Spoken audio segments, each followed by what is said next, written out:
الشيطان الرجيم بسم الله الرحمن الرحيم وإذ ابتلى إبراهيم ربه بكلمات فأتمهن قال إني جاعلك للناس إماما قال ومن ذريتي قال لا ينال عهد الظالمين اللهم صل على محمد وعلى آل محمد كما صليت على إبراهيم وعلى آل إبراهيم إنك حميد مجيد اللهم بارك على محمد وعلى آل محمد كما باركت على إبراهيم وعلى آل إبراهيم إنك حميد مجيد اللہ رب العزت نے دو جہان پیدا فرمائے ہیں. ایک جہان کا نام ہے دنیا اور ایک جہان کا نام ہے آخرت. یہ میں دو جہان صرف کیوں کہہ رہا ہوں؟ عمل اور جزا کے اعتبار سے. ویسے عالم ارواح مستقل جہان ہے، عالم برزخ ایک مستقل جہان ہے، چار جہان بنتے ہیں، لیکن میں نے عمل اور جزا کے اعتبار سے بات کی ہے.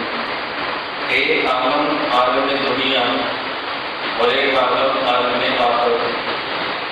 اللہ رب العزت نے عالم دنیا کو دارالعمل بنایا اور عالم آخرت کو دارالجزا بنایا. اس دارالعمل میں انسان عمل کرتا ہے اپنی حیثیت کے مطابق. اللہ رب العزت دارالجزا میں جزا دیں گے اپنی شان کے مطابق. ہماری حیثیت چونکہ محدود ہے اس لیے ہمارا عمل بھی محدود ہے. اللہ کی شان چونکہ غیر محدود ہے اس لیے اللہ کی طرف سے ملنے والی جزا بھی غیر محدود ہوگی ہمارے علم کے اعتبار سے. تو دنیا دارالعمل ہے، آخرت دارالجزا ہے. دنیا میں اللہ رب العزت نے ہمیں تھوڑے وقت کے لیے بھیجا ہے اور آخرت میں اللہ ہمیشہ کے لیے ہمیں رکھیں. تو یہاں تھوڑے کام پر آخرت میں اجرت بہت زیادہ ملے گی. خوش قسمت انسان وہ ہے کہ جو دارالعمل میں اچھے اعمال کرے تاکہ آخرت دارالجزا میں اچھا بدلہ اس کو ملے. اور بدقسمت انسان وہ ہے جو دارالعمل کے تھوڑے وقت میں گناہ اور گندے اعمال کرے اور دارالجزا کی دائمی زندگی میں پھر جہنم، اللہ کے غضب اور اللہ کے عذاب کا مستحق ہو.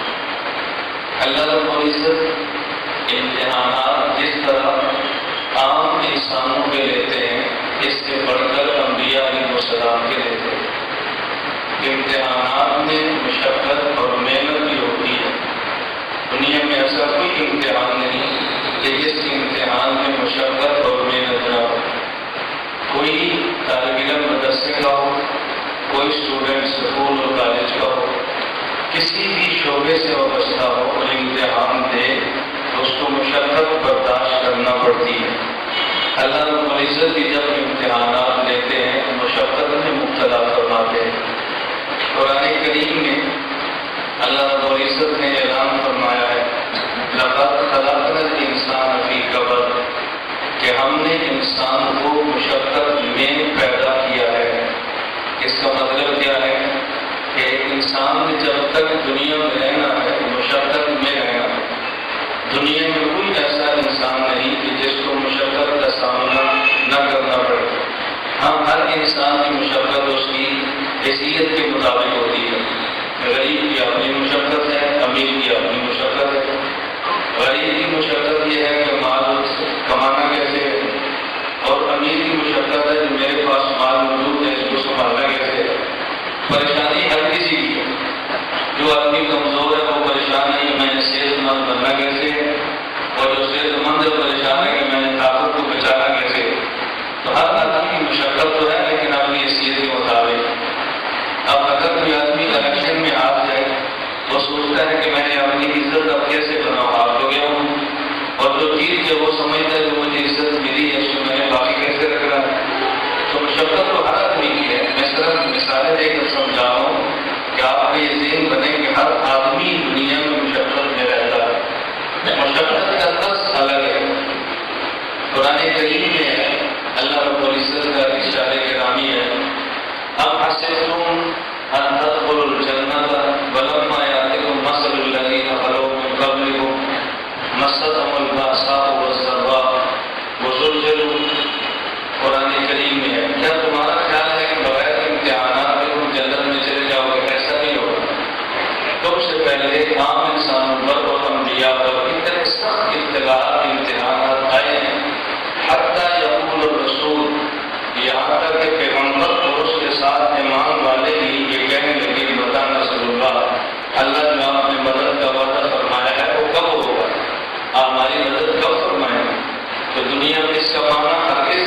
کے وقت کی تعین نہیں ہوتی.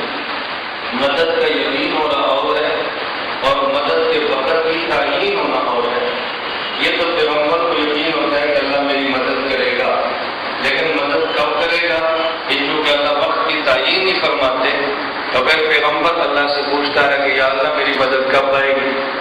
میں اس کو سمجھانے کے لیے ایک مثال دے دیتا ہوں کہ جیسے گھر میں ایک بڑا ہے اور باقی چھوٹے اور باپ اپنی اولاد اور اپنی اہلیہ کو شوہر یہ بات کہہ کر جائے کہ میں باہر سفر پہ جا رہا ہوں اور اگر اس سفر سے کامیاب لوٹا تو پھر تمہاری دعوت کروں گا.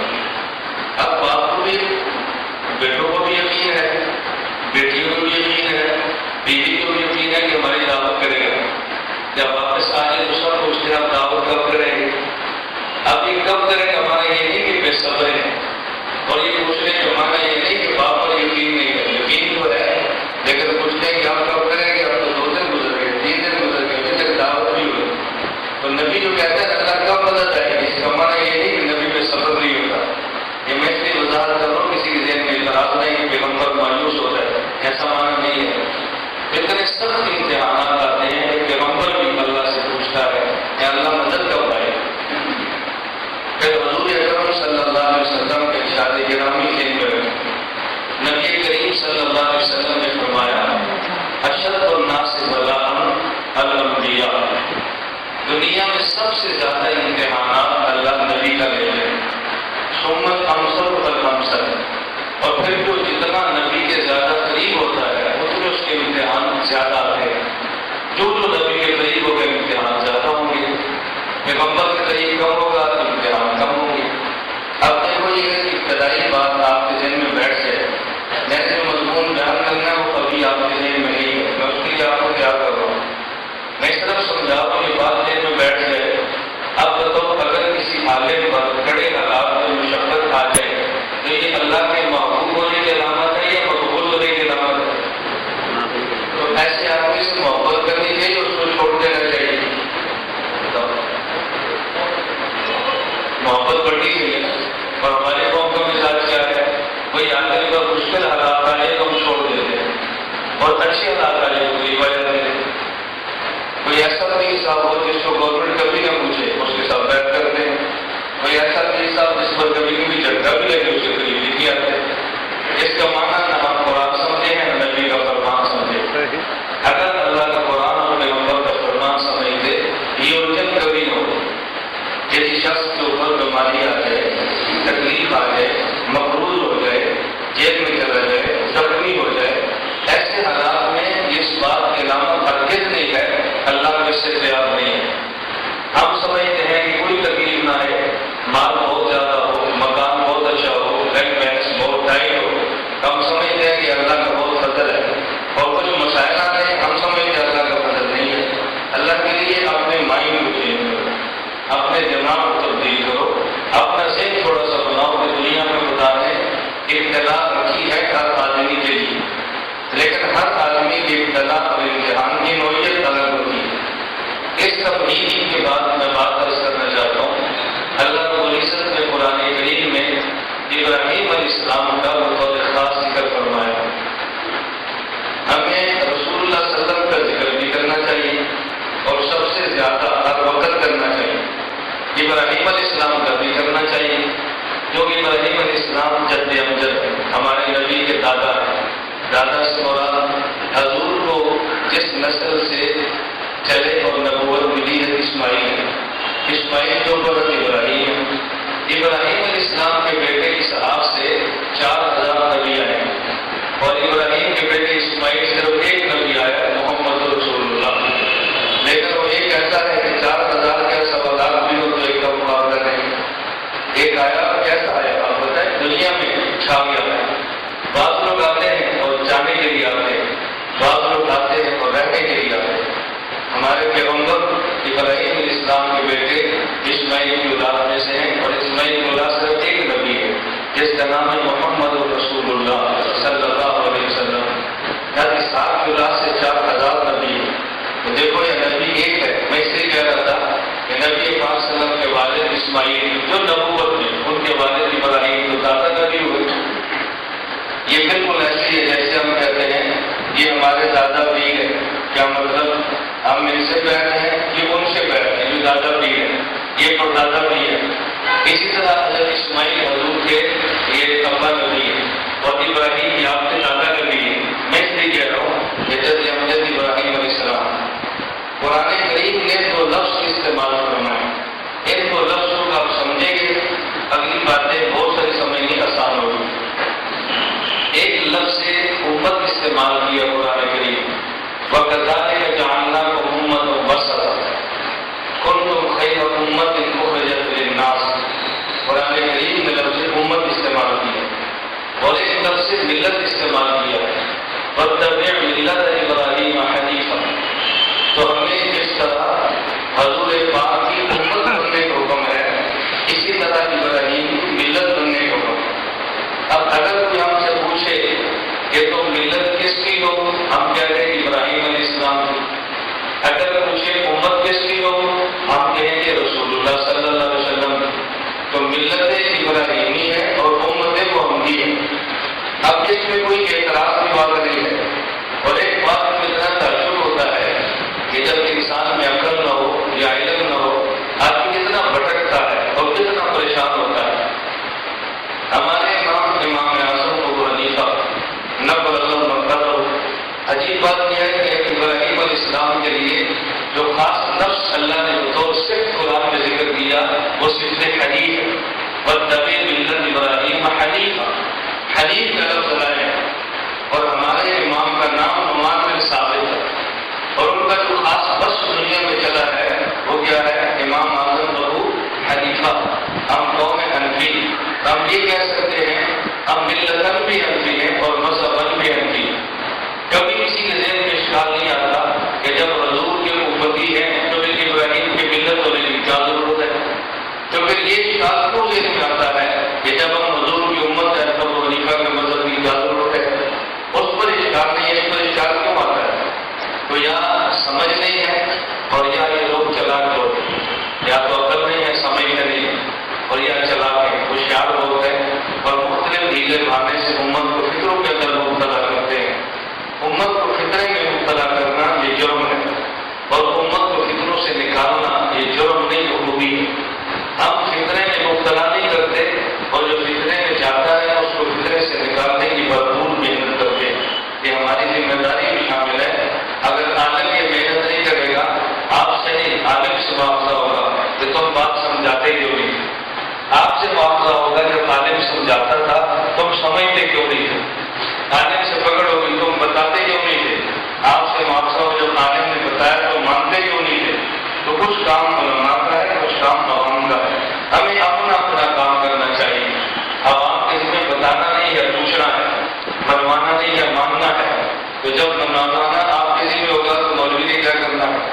اور مجھے کبھی تعجب ہوتا ہے کہ میں تو علماء کی مذمت بیان نہیں کر رہا، ویسے عرض کر رہا ہوں. کبھی ہم کہتے ہیں کہ ہماری مسجد کا ماحول اجازت نہیں دیتا، ہمارے محلے کا ماحول اجازت نہیں دیتا. بھائی جب اللہ کے نبی دنیا میں آتے ہیں تو معاشرے کا ماحول نبی کو اجازت نہیں دیتا، لیکن نبی ماحول کو اجازت دیتا نہیں ہے، نبی ماحول کو بدلتا ہے. عالم ماحول سے پوچھ کے نہیں چلتا، ماحول کو بدلتا ہے. یہ عالم نبی کا وارث ہے. آپ نے یہ نہیں دیکھنا ہمارا ماحول کیا کہتا ہے، آپ نے دیکھنا کہ شریعت کیا کہتی ہے اور میں نے اپنے ماحول کو شریعت کے مطابق لے کر چلنا ہے. یہ ماحول کیا ہے؟ ماحول کیا ہے؟ یہ عربی زبان کا لفظ ہے. مولوی جلدی سمجھتے ہیں لیکن میں بات پوری بولتا ہوں، عوام کو سمجھ آ جائے تو بھی ٹھیک، نہ سمجھ آئے تو بہت ساری ایسی باتیں جو نہیں بھی سمجھ آتی، کیا فرق پڑتا ہے. ماحول عربی زبان کا لفظ ہے، عربی کی گرامر ہے. میں کروں گا کہ نہیں تو یہ ماں رسولہ ہے اور حول یہ صلہ ہے میرے معصوم کا. اب آپ نے سمجھ اس طرح میں چلو گا کہ اردو زبان میں سے ترجمہ کیا ہے؟ ماحول کا معنی ہوتا ہے ارد گرد. ماحول کا معنی وہ چیز جو کسی کے ارد گرد ہو اسی کا نام ماحول ہے. یہ میرا ماحول ہے. میرے ماحول کا معنی کیا ہے؟ میرے ارد گرد کیا ہے؟ یہ ماحول ہے. اب ماحول کا لفظ بڑا عام ہے. کبھی ماحول کا استعمال افراد میں ہوتا ہے اور کبھی ماحول کا استعمال ہمارے موسمیات میں ہوتا ہے.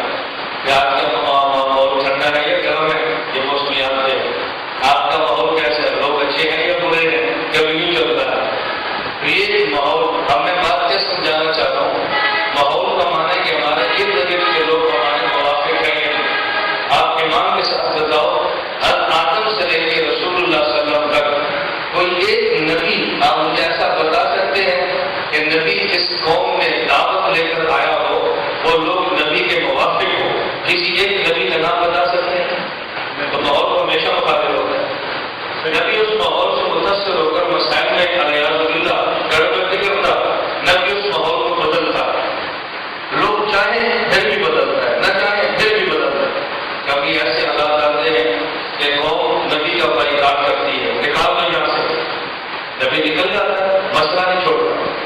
کبھی ایسے حالات آتے ہیں اور نبی کو پتھر مار دیا، نبی پتھر کھاتا ہے، مسئلہ نہیں بدلتا بھی نہیں اور بیان کرتا چھوڑتا بھی نہیں، بیان کرتا رہتا ہے۔ کبھی ایسا ماحول آتا ہے کہ نبی کو قوم کنویں میں پھینک دی ہے، نبی پھر قرآن میں اصحاب الرس و ثمود تمہیں پتہ نہیں ہے خدا نبی کو لوگوں نے کنویں میں ڈال دی ہے۔ نبی مسئلہ بیان کرنا چھوڑتا بھی نہیں اور نبی بدلتا بھی نہیں ہے۔ کبھی ایسا ماحول آتا ہے کہ نبی کو لوگ یہ لوہے کے آرے سے چیزتے ہیں، ٹکڑے کرتے ہیں، نبی کا وجود ٹکڑے ہو جاتا ہے لیکن نبی دین کے ٹکڑے نہیں ہونے دیتا۔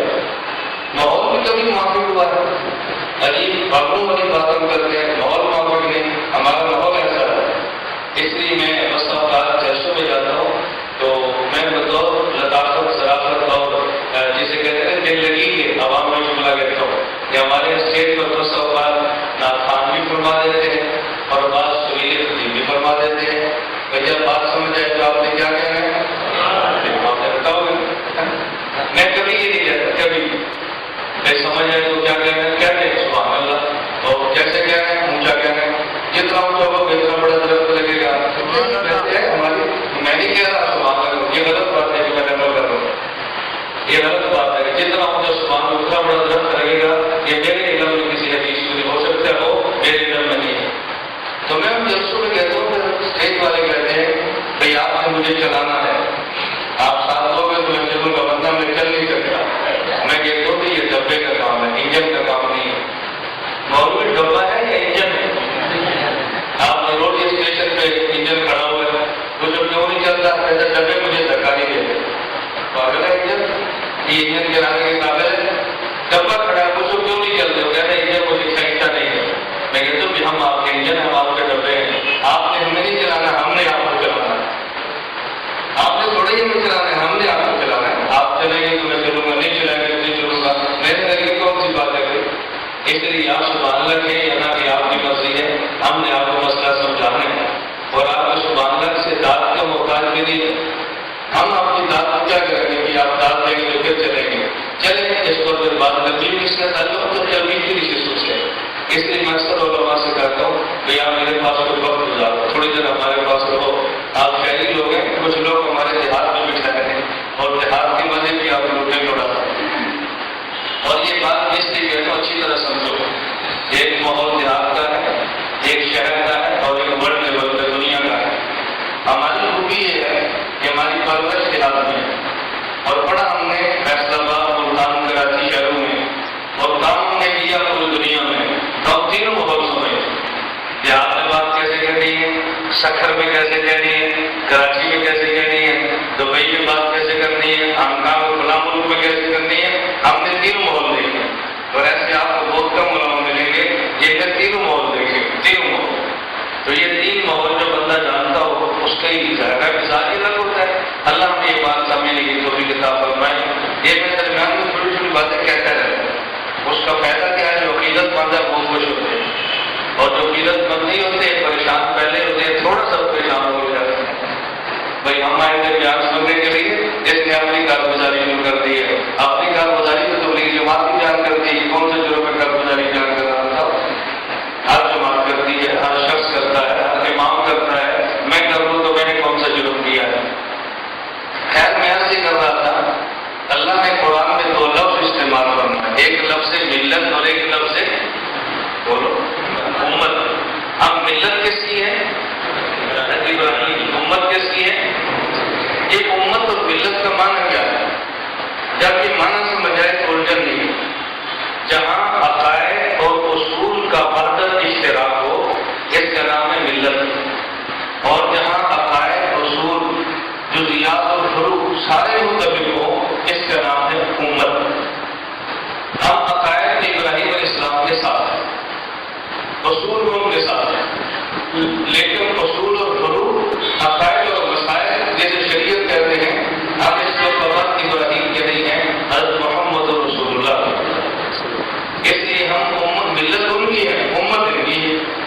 میں ایک چھوٹی سی بات کیا کہتا ہوں، ابھی قربانی کے دن آتے ہیں، مجھ سے پہلے بھی مولانا عبدالرحمان بھی آپ کو حدیث سنا رہے تھے، آپ نے سنی ہے، تو آپ ہر بات سنتے ہیں، ہر عالم سنتے ہیں۔ ایک چھوٹی سی بات ہمیں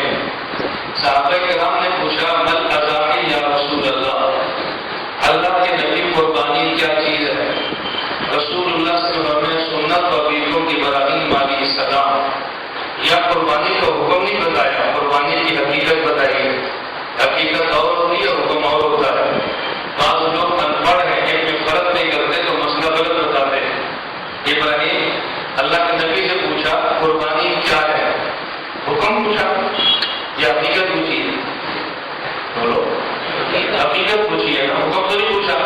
اب اللہ کے نبی جو جواب دیں گے حکم بتائیں گے حقیقت بتائیں گے. آپ اگر میں سنت ابھی ابراہیم یہ تمہارے جد امجد ابراہیم کا طریقہ ہے. اب بعض لوگوں نے کیا مسئلہ نکالا کہ یہ قربانی سنت ہے، ہم کہتے ہیں قربانی واجب ہے، اور وہ آپ کو دھوکہ دیں گے یہ قربانی سنت ہے. دلیل کیا ہے؟ جب صحابہ نے پوچھا حضور قربانی کیا ہے، آپ نے فرمایا تمہارے جیسے ابراہیم امجد ابراہیم کی سنت ہے. جب نبی سنت کہتے ہیں تو تم واجب کہتے کہہ رہے ہو. امام حنیفہ نے واجب کہہ دیا، اللہ کے نبی سنت کہہ رہے ہیں، ابو حنیفہ واجب کہہ رہے ہیں. تو دیکھو پھر کہانی حدیث کے خلاف ہے. ہم ایسے سادے ہیں، ہم کہتے ہیں کہ اس نے حدیث پیش کی ہے تو پھر خارجی باتوں میں کیوں کروں؟ میں نبی کی بات مانوں یا ابو حنیفہ کی بات مانوں؟ اب آپ شک میں پڑ جاتے ہیں. اب تھوڑی سی کیا کرو تو بات ہمیں کتنی آسان ہے. صحابہ نے پوچھا من اللہ بھی، اللہ کے نبی قربانی کیا ہے؟ حکم نہیں پوچھا، حقیقت پوچھی ہے. حضور نے حکم نہیں لگایا، حقیقت بتائی ہے. قربانی کی حقیقت یہ ہے کہ ابراہیم کا طریقہ. اب حکم کیا ہے اس میں ہے حکم قرآن میں. حکم قرآن میں انا اعطیناک الکوثر فصلی لربک وانحر. امام ابو بکر جساس نے احکام قرآن کے جساس میں لکھا ہے یہاں پر دو حکم ہے فصلی لربک وانحر. اے نبی آپ نماز بھی پڑھیں قربانی بھی دیں. عید کی نماز واجب ہے یا سنت ہے؟ قربانی اب حکم ہے یا تو کٹ حکم ہوتا ہے قربانی بھی دو عید کی نماز بھی پڑھو اور دونوں کے لیے لفظ عمل لائیں. فصلی لربک نماز پڑھو وانحر اور قربانی دو یہ واجب ہے. اور وجوب قرآن میں ہے. اس حدیث میں قربانی کا حکم نہیں بتایا، اس میں قربانی کا طریقہ بتایا ہے. اور قرآن کریم میں طریقہ نہیں بتایا، قرآن کریم میں حکم بتایا ہے. امام حنیفہ کے علم کو ڈال دو، اس نے حکم قرآن سے لیا ہے، طریقہ نبی کے فرمان سے لیا ہے. سبحان اللہ. حکم تو قرآن سے لیتے ہیں، طریقہ کہاں سے لیتے ہیں؟ میں اس کی 2-3 مثالیں دیتا ہوں تاکہ بات مزید آپ کے اوپر کھلے کہ امام صاحب ایسا کیوں کرتے ہیں. اچھی طرح بات سمجھیں. قرآن کریم ہم کہتے ہیں اللہ نے ہم سب کو پیدا کیا کیسے لیے؟ وما خلقت الجن والانس الا ليعبدون. ہم نے پیدا کیا ہے تمہیں عبادت کے لیے. یہ اللہ نے قرآن میں بتایا. اب عبادت کسے کہتے ہیں؟ عبادت کسے کہتے ہیں؟ عبادت نام ہے حکم خدا کو ماننا. ایاک نعبد ایاک نعبد، اے اللہ تیری عبادت کرتے ہیں. عبادت کا معنی ہے حکم خدا کو ماننا. اب حکم خدا کو ماننا تو ہے لیکن حکم خدا پر عمل کیسے کریں گے؟ قرآن کریم میں اللہ پاک نے حکم دیا اقیموا الصلاۃ نماز پڑھو. حکم دیا آتوا الزکاۃ زکات ادا کرو.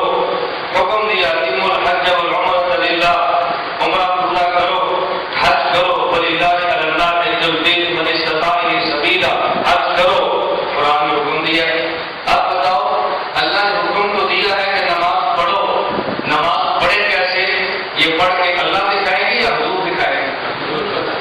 صدقہ دو اللہ کا حکم ہے تو صدقہ کیسے کریں؟ اللہ صدقہ کر کے دیں گے یا حضور دیں گے؟ حج کرو حکم کس کا ہے؟ حج کیسے کرنا ہے؟ اب اللہ نے فرمایا لقد کان لکم فی رسول اللہ اسوۃ حسنہ. عبادات میں حکم میرا ہوگا، طریقہ میرے مصطفیٰ کا ہوگا. حکم قرآن دیتا ہے، طریقہ مصطفیٰ کا فرمان دیتا ہے. اب اگر کوئی بندہ آپ سے پوچھے قربانی سنت ہے یا واجب، آپ کیا کہیں گے؟ واجب. دلیل کیا ہے؟ فصلی لربک وانحر. دیکھو ہماری دلیلیں مشکل نہیں ہوتی، آسان سی آیتیں پیش کرتا ہوں جو 7-8 سال کے بچے کو بھی آتی ہے. انا اعطیناک الکوثر تو بچوں کو بھی آتی ہے نا. فصلی لربک وانحر قربانی واجب ہے. کہاں لکھا ہے؟ قرآن میں لکھا ہے. اور آگے طریقہ وہ کہاں لکھا ہے؟ حدیث فصل. یہ من اذانی حضور قربانی کیا ہے؟ اور میں سنت ابیکم، یہاں سنت کا معنی یہ سنت نفل واجب مستحب نہیں ہے، یہ سنت کا معنی طریقہ ہے. اور میں قربانی یہ طریقہ ہے تمہارے جد امجد ابراہیم کا. کیسے ذبح کرنی ہے؟ ابراہیم نے جیسے ذبح کی تھی ویسے ذبح کرو. قرآن میں یہ بتایا کیسے ذبح کرنی ہے تو حکم قرآن دیتا ہے، طریقہ اللہ کے نبی کا فرمان دیتا ہے.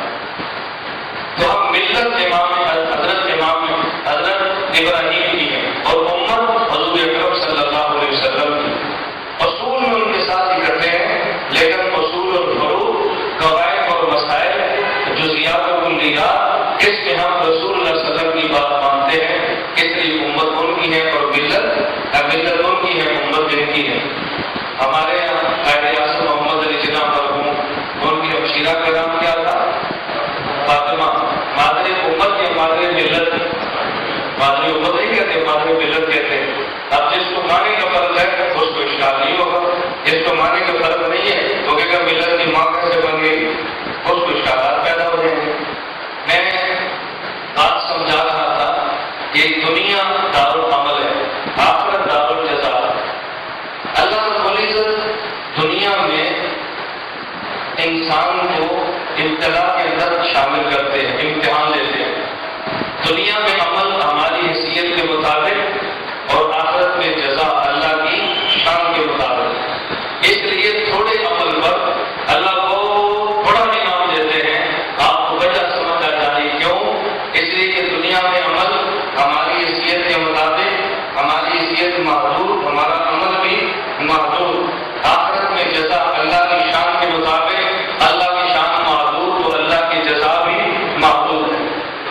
حضرت ابراہیم کے بارے میں اللہ نے قرآن میں فرمایا وَإِذِ ابْتَلَىٰ إِبْرَاهِيمَ رَبُّهُ بِكَلِمَاتٍ، اللہ نے ابراہیم کا امتحان لیا، اور ایک امتحان لیا بکلمات، کئی امتحان لیے فَأَتَمَّهُمْ، اور ہمارے ابراہیم نے سارے امتحانات میں 100% نمبر لیے، 100%، 99% نہیں، 100% انہوں نے نمبر لیے۔ فَأَتَمَّهُمْ، مکمل نمبر، تو مکمل کبھی ہوگا جب 100% ہوگا، 100% نمبر ابراہیم کامیاب ہو۔ یہاں اللہ نے ایک لفظ استعمال کیا وَإِذِ ابْتَلَىٰ إِبْرَاهِيمَ رَبُّهُ، رب کا لفظ لایا یہ بتانے کے لیے کہ جو اللہ نے ابراہیم کے امتحانات لیے تھے اس کی وجہ یہ نہیں کہ ابراہیم کو تنگ کرنا مقصود تھا یا ابراہیم کے حالات کا پتہ نہیں تھا۔ امتحان اس لیے لیے اللہ رب ہے، اور رب ہوتا ہے جو تربیت کرے، تو جس طرح تصوف کا تربیت کچھ دے کر ہوتا ہے، کبھی تربیت کچھ لے کر ہوتی ہے، کبھی تربیت خوش کر کے ہوتی ہے، کبھی تربیت غم دے کر ہوتی ہے۔ ہم ابراہیم کے امتحانات کیوں لیے؟ ہم نے اپنے محبوب ابراہیم کی تربیت کرنی تھی، تربیت کے لیے اپنے امتحانات جو ہے کلمات فاطمہ۔ حضرت ابراہیم علیہ السلام کے امتحانات بہت زیادہ ہیں، میں اب سارے امتحانات کا تذکرہ نہیں کرتا، صرف 2-3 باتیں پیش کرتا ہوں۔ پہلی بات سمجھیں، حضرت ابراہیم کا امتحان یہ ہے کہ گھر میں ابراہیم کا باپ ابراہیم کے مخالف، یہ اس شخص کو پتا ہے کہ جو داڑھی رکھنا چاہتا ہو اور باپ کے نہیں رکھے۔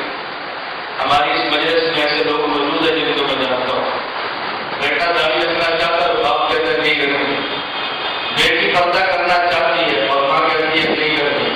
یہ وہ بندہ سمجھ جائے کہ گھر کا امتحان اتنا سخت ہے۔ ابراہیم علیہ السلام کہہ رہے ہیں ایک اللہ کو سجدہ کرنا ہے، اور باپ بہت بنا کے دیتا ہے اس کو سجدہ کرو۔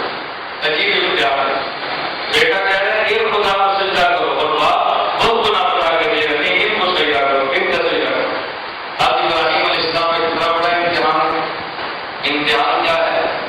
بیٹا نبی موحد اور بیٹا باپ مشرک ہی نہیں، مشرک گھر پھڑ کے خود دیتا ہے۔ اب دیکھنا یہ ہے کہ بیٹا اپنے باپ کو دعوت کیسے دیتا ہے، اور باپ کی سختیوں کے باوجود اور بدعقیدگی کے باوجود یہ بیٹا اپنے باپ کا احترام کیسے کرتا ہے۔ ابراہیم علیہ السلام نے دونوں کام کیے، دلیل کے ساتھ اپنے باپ کو دعوت بھی دی ہے اور مشرک باپ کے باوجود اپنے باپ کا احترام بھی کیا ہے۔ اب ہمارے ذمہ ہے اگر گھر کا ماحول مخالف ہو، دین پہ عمل بھی کرنا ہے اور باپ اور ماں کی ڈانٹ بھی سننی ہے، ماں کی عزت بھی کرنی ہے اور باپ کا احترام بھی کرنا ہے۔ اور ابراہیم جو لفظ استعمال کرتے تھے، آپ قرآن کریم کو کھول کر دیکھیں، یا ابھی نہیں کہتے یا ابھی کہتے، جس کو میں سمجھانے کے لیے کہتا ہوں ابراہیم ابو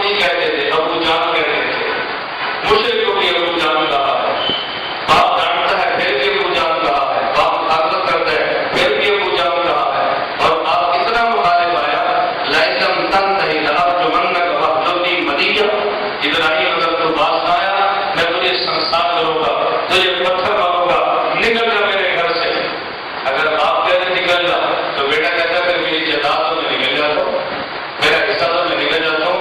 بھائی حصہ کس بات کا؟ جب تک باپ زندہ ہے تیرا حصہ ہے ہی نہیں. جب باپ مرے گا تو پھر تیرا حصہ ہوگا نا. باپ کی زندگی میں باپ کی حصے کا مطالبہ کرنا اس سے بڑی حماقت اور بیوقوفی کیا ہے؟ بیٹا باپ کا وارث کب بنتا ہے؟ جب باپ زندہ ہو یا مر جائے. باپ زندگی کے مطالبہ بھی کرتے ہیں. باپ کہتے ہیں نکل جا، بیٹا کہتے ہیں میں جاتا ہوں میرا حصہ دو، پھر جاتا ہوں. اب باپ سے لڑ رہے. ابراہیم علیہ السلام کے باپ نے کہا نکل جا، مار دوں گا تجھے. ابراہیم السلام نکل گئے اور فرمایا ابو جی میں یہاں سے جا رہا ہوں لیکن میں پھر بھی آپ کی دعائیں کرتا رہوں گا. میں گھر چھوڑ دیتا ہوں لیکن دعائیں میں پھر بھی کروں گا. یہ اللہ نے ابراہیم کے امتحان لیے کیسے کامیاب ہو. ہمارے یہاں دیندار بچہ ہو اور باپ نے دین ہو، ہماری لڑائی وہ نہیں ہوتی، ابراہیم کی ہے. اور میں بہت طبع ملت ابراہیم، اگر باپ سے بھی لڑائی ہو جائے تو اصولوں سے لڑائی لڑنا، اصول نہ چھوڑنا. جو کہ تم ملت ابراہیم کے ہو، ابراہیم کی لڑائی بھی دیکھو، ابراہیم کے اصول بھی دیکھو. اب کتنی آسان سی بات ہے. اب اس میں دقت ہوگی، مجھے باپ نے نکال لیا، میرے بینک بیلنس کا کیا بنے گا؟ نکال لیا، میرے حصے کا کیا بنے گا؟ میری دکان کا کیا بنے گا؟ یہی تو ابتلا ہے، یہی تو آزمائش ہے. اسی پر تو باپ سے لڑنا نہیں. اللہ بھی دیکھتے ہیں کہ میرا بندہ اپنی خواہشات کو دیکھتا ہے یا میرا حکم دیکھ کر باپ کا ادب اور احترام کرتا ہے. یہی امتحان. ابراہیم صاحب نکل کے یہ امتحان تھا، تم کامیاب ہو. دوسرا امتحان کیا ہے؟ حضرت ابراہیم کی برادری مخالف. اور برادری مخالف کو دین میں عمل کتنا مشکل ہے یہ کوئی جانتے ہیں. جب شادی کے موقع پر ایک طرف برادری ہو اور ایک طرف نبی کی سنت ہو. شادی کے موقع پر نبی کی سنت ہے مسجد میں نکاح، بات برادری کہتے ہیں یہ شادی کا. آپ دیکھتے ہیں کہ نبی کی سنت کو دیکھتا ہے یا برادری کو دیکھتا ہے. پیغمبر کی سنت کا پتہ چلے گا جب آدمی کی یہاں نیت ہو، خوشی کا وقت ہو یا غمی کا وقت ہو، پھر پتہ چلتا ہے. لوگ برادری کو دیکھتے ہیں یا پیغمبر کی سنت. اور یقین کریں میں اپنے مشاہدات کی بات کرتا ہوں، جس کو کم از کم مسترد نہیں کر سکتے. نیک سے نیک لوگ ہوں گے، نیک سے نیک لوگ ہوں گے، لیکن الجھن کیا ہوتی ہے؟ یا وہ برادری کے سامنے بہ جاتے ہیں، سنت کو چھوڑ دیتے ہیں. آج یہ سنت کو اس طرح لیتے ہیں کہ برادری ان کو چھوڑنی پڑتی ہے.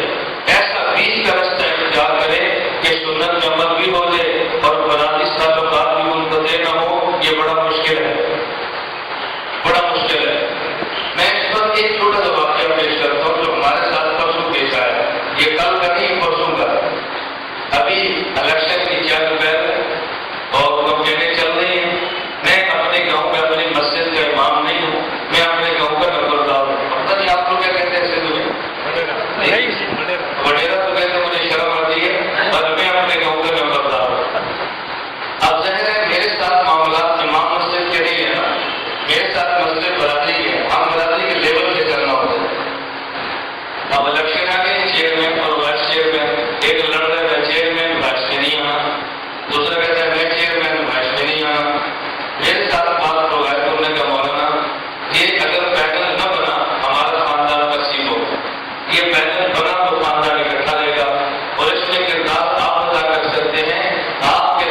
پہ ظلم کرنا، غریب کو ستانا، غریب کا حق چھیننا، یہ انسان کا کام نہیں ہے، خنزیر اور کتے کا کام ہے۔ اولئک کا نام ولم ازل، یہ جرم کبھی نہیں کرتا۔ اب جو لوگ یہ جرم کرتے وہ میں بیٹھ کر یہ بات کہنا کتنا مشکل ہے، لیکن میں کسی کو مخاطب نہیں کر رہا کہ آپ کہہ رہے ہیں یہ جرم ہے۔ نمبر 2، میں نے کہا مسلمان ہیں، ہمیں ہر حال میں اپنا لباس، اپنی پگڑی، اپنی چیزیں ہمیں مسلمانوں والی رکھ لیجیے، غیروں سے متاثر نہیں ہونا۔ میں برادری کا بندہ ہوں، میں امام مسجد میں جس نے پگڑی پہنی ہے نماز بھی پڑھاتا ہے، جس نے کپڑے چکے پہنے ہیں خطبہ جو دے رہے ہیں، یہ تو مجھے نہیں کہہ سکتے۔ میں نے کہا نمبر 3، آپ حضرات نبی فرقہ واریت اور دہشت گردی کی آگ نے ہمارے ملک کو لپیٹ دیا ہے، ہم دہشت گردی اور فرقہ واریت میں لعنت دیں۔ آپ بھیجتے ہیں، بتاؤ اپنے ملک کا تحفظ کرنا ہمارے ذمہ ہے۔ ہم ملک محفوظ ہے تو دیکھو کتنے کھلا جلسہ ہو ہے، اس ملک میں کھانا جنگلی ہو جائے کون مجھے سکر آنے دے گا، کون بیان کرنے دے گا؟ پنجابی سندھی کی لڑائی شروع ہو جائے ہم تو ٹوٹ کے جہنم میں چلے جائیں۔ اس دہشت گردی کو میں نے کہا ختم کرو، ہم سب کے ذمہ دار ہیں، اور آپ اس کا اہتمام بھی کرو، نظر بھی رکھا کرو ایسے معاملات۔ یہ بات ختم ہو گئی تو میں نے کہا کہ مجھ سے پہلے جو آپ نے گناہ کیا ہے میں اس گناہ کی پرزور مذمت کرتا ہوں۔ میں گناہوں میں آپ کا ساتھی نہیں ہوں، نیکیوں میں آپ کا ساتھی ہوں۔ اللہ کے لیے ان گناہوں سے بچو، اللہ کے لیے ان گناہوں سے بچو۔ دعا کر دی، بات ختم ہو گئی۔ اب میں صرف سمجھا دوں، دیکھو میں گانے میں شریک بھی نہیں ہوا، گانے کی نبی بھی کی ہے، اور موقع پر لڑا بھی نہیں ہوں۔ کیوں؟ لڑ پڑتا تو ہماری ہمیشہ کا گھٹا بن جاتا، تعین کر دیتا تو مجرم مظاہر برائر بن جاتا، اور اگر آپ بیان نہ کرتا قیامت کو خدا آپ کی لگام میں پکڑ لیتا، اور خاموش رہتا تو بھی جرم تھا، یہاں بولتا تو بھی جرم تھا۔ ہم نے بولے ہیں لیکن تھوڑا سا موقع بدل دیا، نتیجہ کیا نکلا ہے؟ برادری سمجھ گئی کہ مولانا صاحب اس مسئلے پر ہماری تعین کبھی بھی نہیں کریں گے اور اس گناہ میں ہمارا ساتھ کبھی بھی نہیں دیں گے۔ اسی مجلس کے بعد ایک ماہر برادری کا بندہ آیا، مولانا صاحب مجھے پہچانا ہے؟ میں نے کہا میں نے شکل دیکھی ہے لیکن میرے ذہن میں نام نہیں آ رہا۔ کہتے ہیں ہم اسکول اکٹھے پڑھتے رہے۔ میں نے کہا مجھے یاد آ گیا۔ میں نے کہا آپ تو دبئی تھے، ادھر کیسے؟ کہا کہ 18 سال دبئی رہا ہوں، اب میں گاؤں میں ہی شہر رہتا ہوں، کوٹھی ہے، گاڑی ہے، پیسہ سب کچھ دیا، بس آپ سے چھوٹی گزارش کرنی ہے، اب ہم نے یو ٹرن کا فیصلہ کر لیا ہے، یو ٹرن۔ میں نے کہا کہتا ہے جب آپ واپس آتے مجھے فون کرنا، میں آپ کو ملنے کے لیے آؤں گا، ہمیں توبہ کرا دو، بس ہمیں توبہ کرا دو، ہم نے بہت گناہ کر لیا۔ دیکھو فضا بدل گئی۔ اگر میں وہاں لڑ پڑتا تو یہ فضا نہیں بنتی، اس پہ بیٹھ جاتا تو پھر بھی نہیں کرنی تھی، اور بعد میں اس کی تعین تبدیل نہ کرتا پھر بھی نہیں کرنی تھی۔ تو میں کیا کہہ رہا ہوں، ابراہیم علیہ السلام برادری کے اندر ہے، برادری ساری کتوں کو پوچھتی ہے، اور برادری کا میلہ آ گیا، اور میلہ آ گیا، برادری نے کہا ابراہیم اس پہ جانا ہے، میلے پہ چلنا ہے۔ ابراہیم یہ نہیں فرماتے کہ میں میلے میں نہیں جاتا، کل کو دعوت بھی دینی ہے نا ان کو۔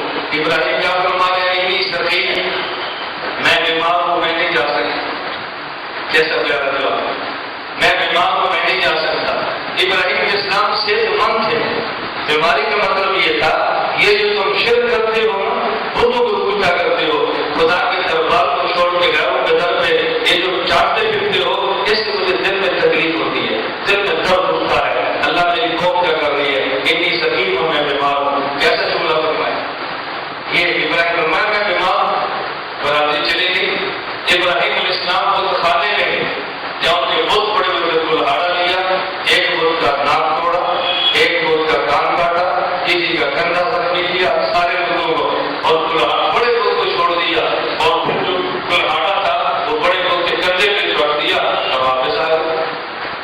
جب قوم واپس آئی تو دیکھا کسی خدا کا ناک نہیں ہے، کسی خدا کا کان نہیں ہے، کسی خدا کا کندھا نہیں ہے، کسی خدا کی گردن نہیں ہے۔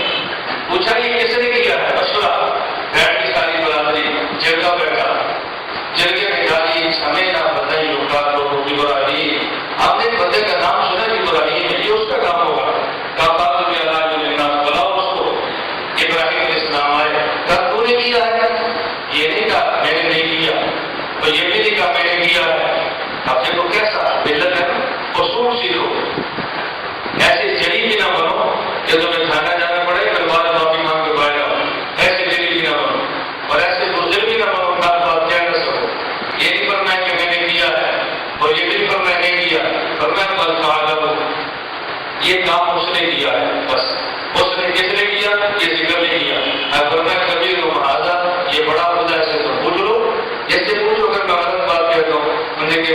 سمجھتا ہے یہ تو